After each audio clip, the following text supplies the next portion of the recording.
बात 1994 की है, जब एक चेन्नई के मिडिल क्लास घर में एक बच्चा पैदा हुआ जिसका नाम था अरविंद। उसके पिता एक अकाउंटेंट थे और माँ एक गवर्नमेंट जॉब करती थी।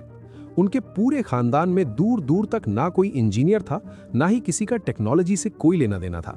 लेकिन अरविंद की माँ के अंदर एक अलग ही जिद थी। जब भी वो अपने छोटे से बेटे अरविंद को लेकर बस में सफर करती थी और उनकी बस आईआईटी मद्रास के बड़े से गेट के सामने से गुजरती थी, तो वो उस कैंपस की तरफ इशारा करके एक ही बात कहती थी, यहीं पढ़ोगे तुम, यही तुम्हारी जगह है। ये कोई उम्मीद या सजेशन नहीं था, ये एक माँ का अटूट विश्वास था। और उनके इस विश्वास ने अरविंद के अंदर एक ऐसी आग जला दी जिसने आगे चलकर एक $20 बिलियन की कंपनी खड़ी कर दी। जैसे जैसे अरविंद बड़ा हुआ, वो पढ़ाई को लेकर बहुत सीरियस था।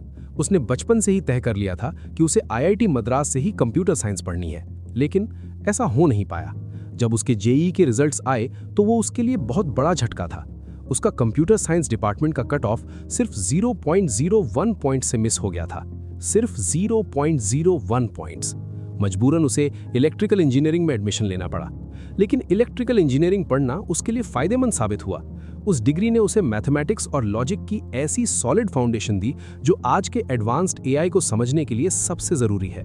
उसने इंटरनेट पर real world data problem solve करने वाले कॉम्पिटिशन्स में हिस्सा लेना शुरू कर दिया। उसने खुद से पाइथन प्रोग्रामिंग लैंग्वेज सीखी, वो भी तब जब आईआईटी कैंपस में लोग पाइथन को ज्यादा सीरियसली नहीं लेते थे। उसके प्रोफेसर्स रविंद्रन बी और मितेश खपरा ने उसे बहुत सपोर्ट किया। नतीजा ये हुआ कि एक नॉर्मल इलेक्ट्रिकल इंजीनियरिंग का स्टूडेंट अब एआई की दुनिया में अपना नाम बना रहा था। Please welcome Arvind Srinivas.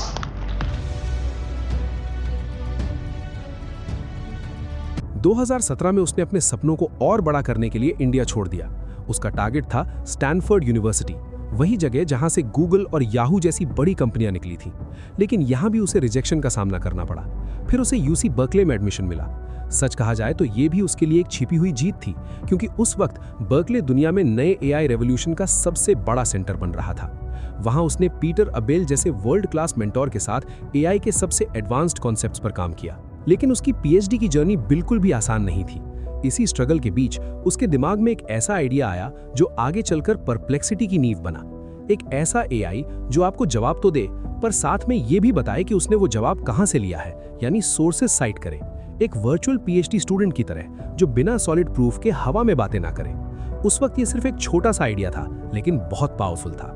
2018 में अरविंद को ओपन एआई में इंटर्नशिप करने का मौका मिला, जो उस वक्त दुनिया की सबसे टॉप एआई लैब थी। किसी भी आम इंसान के लिए ये लाइफ की सबसे बड़ी अचीवमेंट होती, लेकिन अरविंद के लिए ये एक बहुत ही सेल्फ डाउट वाला एक्सपीरियंस था, क्योंकि ओपन एआई की टीम इतनी शार्प और एडवांस थी कि अरविंद को लगा कि वो तो उनके सामने कुछ भी नहीं है।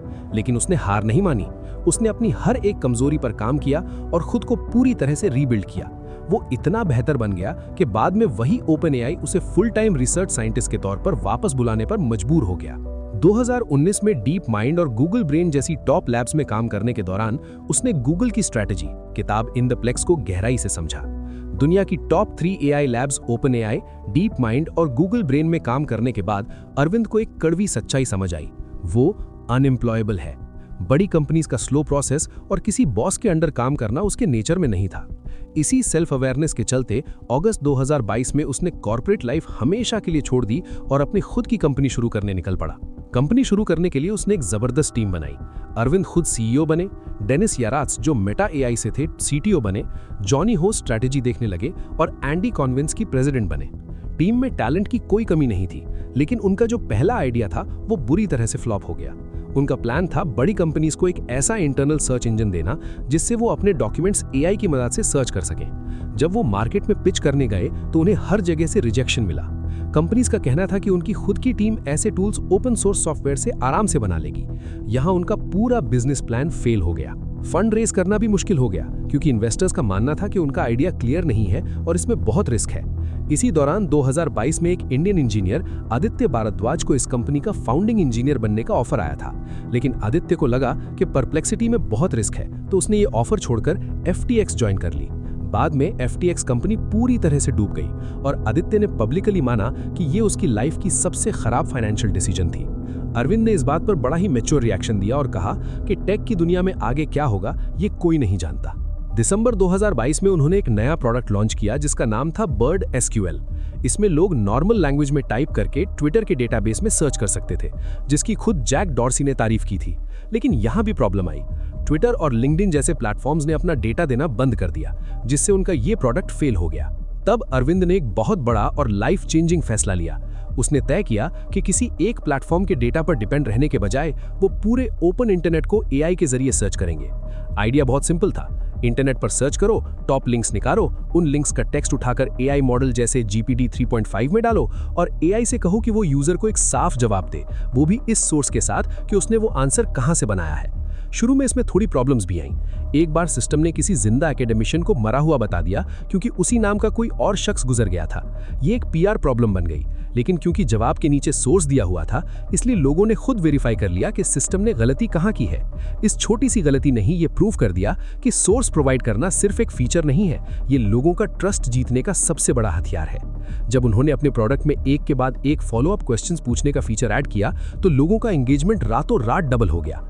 उन्हें आखिरकार अपना प्रोडक्ट मार्केट फिट मिल चुका था। लेकिन पिक्चर अभी बाकी थी। एक ऐसा वक्त आया जब अरविंद की हिम्मत पूरी तरह से टूट गई थी। माइक्रोसॉफ्ट के नए एआई मॉडल बिंग चैट, जो बिल्कुल परप्लेक्सिटी जैसा काम करता था, वो ओपन एआई के साथ पार्टनरशिप करके मार्केट में उतरने वाला था। इस डील के स्क्रीनशॉट्स इंटरनेट पर लीक हो गए। अरविंद के सामने उसकी पुरानी लैब ओपन एआई और दुनिया की सबसे बड़ी कंपनी माइक्रोसॉफ्ट खड़ी थी। ये देखकर एक इन्वेस्टर ने अपनी फंडिंग प्रोसेस को बीच में ही रोक दिया, जो कि एक बैकआउट करने का क्लियर सिग्नल था। अरविंद ने डर कर अपने को-फाउंडर से कहा कि शायद अब वक्त आ गया है कि हम अपनी कंपनी बेच दें, लेकिन उनके लीड इन्वेस्टर NEA ने उनका साथ नहीं छोड़ा और कहा, हम अपना पैसा वापस नहीं ले रहे हैं, तुम्हें पीछे हटने की जरूरत नहीं है, तुम लड़ो। इस भरोसे पर अरविंद लड़ा। उसके बाद उनकी ग्रोथ रुकने का नाम ही नहीं ले रही थी। अर्ली 2023 में उनकी कंपनी की वैल्यू $150 मिलियन थी, जिसके ठीक 2 साल बाद सितंबर 2025 में ये कंपनी एक मैसिव $20 बिलियन का एम्पायर बन गई।